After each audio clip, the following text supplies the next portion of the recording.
Good evening. This is an experiment. Hopefully you can hear my theme song running in the background. I Want My Money Back by Meatloaf. So, I'm going to try this, see what happens. What I'm going to do is I'm going to do a very quick experimental book review from the first couple of chapters of Codependent No More.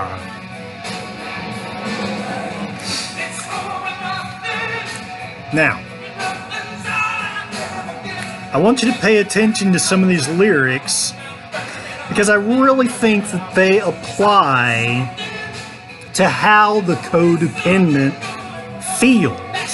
There's always something going wrong. That's the only guarantee. That's what this is all about. It's a never-ending attack. Now,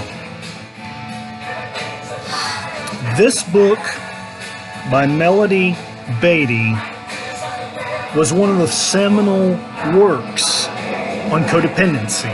Codependency is a very difficult thing to define.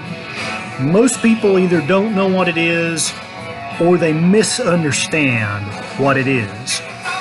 Now, before I get too much deeper into the book, I want to go over very quickly something that I think is very important to put codependency into perspective.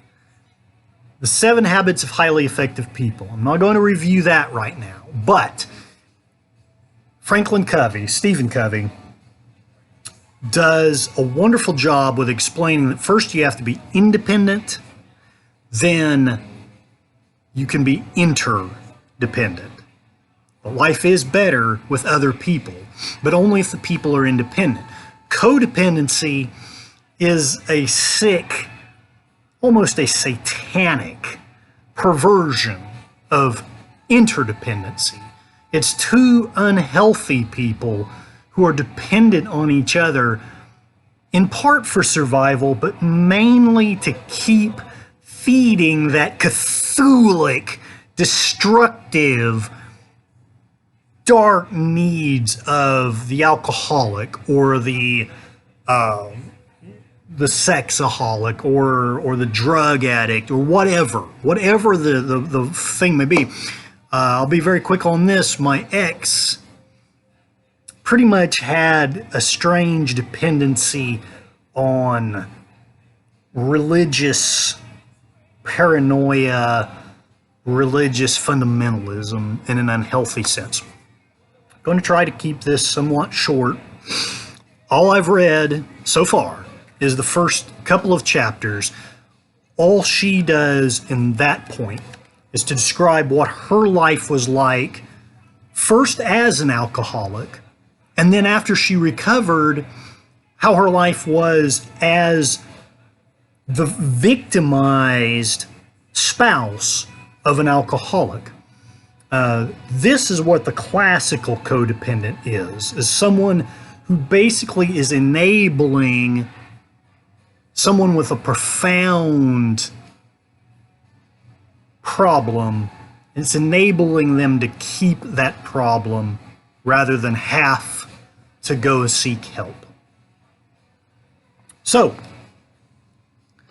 that's all she's told to us so far, but I have found, to my chagrin, that I actually identified a lot more with the codependent, with the wacko, crazy spouse of the alcoholic than I really want to admit. I know a lot of people talk about how if I was married to that spouse, I would be an alcoholic too. Part of me is half afraid that maybe my ex was crazy because of some of my flaws. Likely I'm exaggerating that. I know I've already discussed with 1/3 of my audience some things about codependency.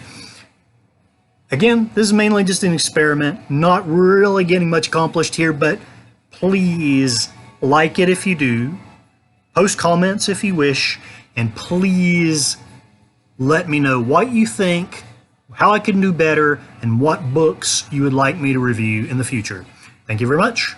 This is Curtis Selby signing off. I want my money back.